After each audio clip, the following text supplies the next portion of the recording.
محمد ذیشان لکھتے ہیں اگر فجر کی نماز قضا ہو جائے تو قضا کب پڑھنی چاہیے؟ کیا فجر کی قضا نماز ظہر کے ساتھ پڑھ سکتے ہیں؟ اور قضا کیسے پڑھیں گے؟ فرض پڑھیں گے یا سنتیں بھی پڑھنی ہوگی؟ فجر کی قضا کی نیت کیسے کرنی ہے؟ مکمل طریقہ بتا دیں۔ بھائی نے ایک بہت اچھا سوال پوچھا ہے۔ ان کا سوال ہے کہ فجر کی قضا نماز پڑھنے کا کیا طریقہ ہے؟ قضا نماز کیسے پڑھیں گے؟ کب پڑھیں گے؟ کیا فجر کی قضا ظہر کی نماز کے ساتھ پڑھ سکتے ہیں یا نہیں؟ قضا میں صرف فرض پڑھیں گے یا سنتیں بھی ادا کرنی ہوں گی؟ نیت کیسے کرنی ہے؟ یہ ان کے سوالات ہیں۔ دیکھیں، سوالات کے جوابات عرض کرنے سے قبل یہاں پر ایک چیز بیان کرنا یہ بہت ہی ضروری ہے کہ نماز کو جان بوجھ کر قضا کرنا یہ بہت بڑا گناہ ہے۔ آج کل یہ ٹرینڈ بن چکا ہے کہ لوگ لیٹ نائٹ جا کر سوتے ہیں، یعنی ایسے ہی گھومتے رہیں گے یا کچہریاں کرتے رہیں گے، گپ شپ کرتے رہیں گے اور لیٹ نائٹ جا کر سوئیں گے، اور فجر میں جو اٹھنے کے اسباب ہیں وہ اختیاری نہیں کرتے۔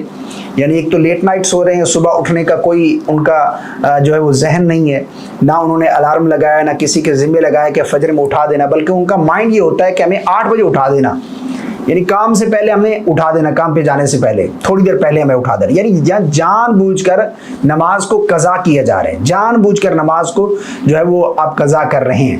تو یاد رکھیے گا، جان بوجھ کر جو لوگ نماز قضا کرتے ہیں، بلکہ اس کے بارے میں قرآن پاک میں اللہ نے ارشاد فرمایا فویل للمصلین، ان نمازیوں کے لیے ہلاکت ہے، تباہی ہے۔ کن کے لیے؟ نمازیوں کے لیے۔ کون سے نمازی یا اللہ؟ الذین هم عن صلاتهم ساہون، جو اپنی نمازوں میں غفلت برتتے ہیں، ان نمازیوں کے لیے ہلاکت ہے، تباہی ہے۔ تو یہاں پر نمازیوں کے لیے ہلاکت جو اپنی نمازوں میں غفلت برتتے ہیں۔ تو یہاں پر ہمیں یہ دیکھنا ہے کہ جان بوجھ کر ہمیں نماز قضا نہیں کرنی چاہیے۔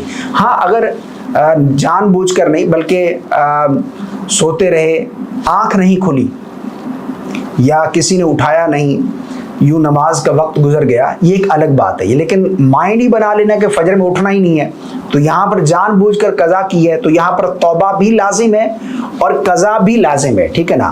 اب توبہ بھی کریں گے اور قضا بھی لازم ہے آپ کے اوپر، اس نماز کی قضا بھی کریں گے۔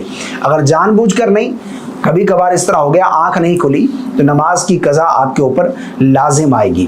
اب قضا پڑھنے کا کیا طریقہ ہے؟ قضا کیسے پڑھیں گے؟ دیکھیں، فجر کی قضا کس وقت ہم پڑھیں گے یہ بھی میں آپ لوگوں کو بتاتا ہوں۔ قضا پڑھنے کا بالکل آسان طریقہ ہے۔ سب سے پہلے آپ نے نیت کرنی ہے۔ نیت جو ہے وہ آپ قضا کی کریں گے، یعنی اگر فجر کی نماز اسی دن کی قضا ہے تو آپ نیت کریں گے، نیت کی میں نے آج کی فجر کی قضا نماز کی، دل ہی میں ارادہ کر لیں، اصل نیت دل کا ارادہ ہے کہ میں فجر کی قضا پڑھ رہا ہوں، بس اتنا کافی ہے۔ اس کے بعد تکبیر تحریمہ اللہ اکبر کہہ کر ہاتھ باندھ لیں گے۔ سب سے پہلے ثنا پڑھی جائے گی، سبحانک اللہم وبحمدک وتبارک اسمک وتعالی جدک ولا الہ غیرک، مکمل ثنا پڑھیں گے۔ اس کے بعد پھر اعوذ باللہ، پھر بسم اللہ، پھر سورہ فاتحہ کی تلاوت کریں گے۔ مکمل سورہ فاتحہ پڑھنے کے بعد پھر بسم اللہ شریف، پھر کوئی سورت ملائیں گے، جو بھی آپ کو صورتیں یاد ہیں ان میں سے کوئی آپ ایک سورت تلاوت کر سکتے ہیں۔ اس کے بعد پھر رکوع کریں گے، رکوع کی تسبیح، پھر سمع اللہ لمن حمدہ ربنا ولک الحمد، دونوں سجدے کریں گے، سجدے کی تسبیحات پڑھیں گے۔ اس کے بعد پھر دوسری رکعت میں جب کھڑے ہوں گے تو سب سے پہلے ہم نے بسم اللہ شریف پڑھنی ہے۔ پہلی رکعت میں ثنا، اب دوسری رکعت میں سب سے پہلے بسم اللہ پڑھیں گے۔ اس کے بعد پھر سورہ فاتحہ کی تلاوت، پھر بسم اللہ، پھر کوئی سورت ملائیں گے، پھر رکوع کریں گے، رکوع کی تسبیح پڑھیں گے، رکوع سے کھڑے ہوں گے، سمع اللہ لمن حمدہ ربنا ولک الحمد، دونوں سجدے کریں گے، سجدے کی تسبیحات، اعادہ التحیات بیٹھیں گے، تشہد، درود، دعا پڑھ کر دائیں بائیں سلام پھیر دیں گے۔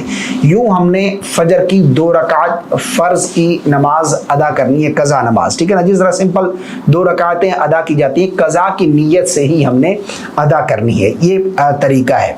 اب یہ سوال کہ فجر کی جو قضا ہے یہ کس وقت ہم پڑھیں گے، قضا کس وقت پڑھنی چاہیے، یا ظہر کے ساتھ فجر کی قضا پڑھ سکتے ہیں یا نہیں، یہ بعض لوگوں کا سوال ہوتا ہے۔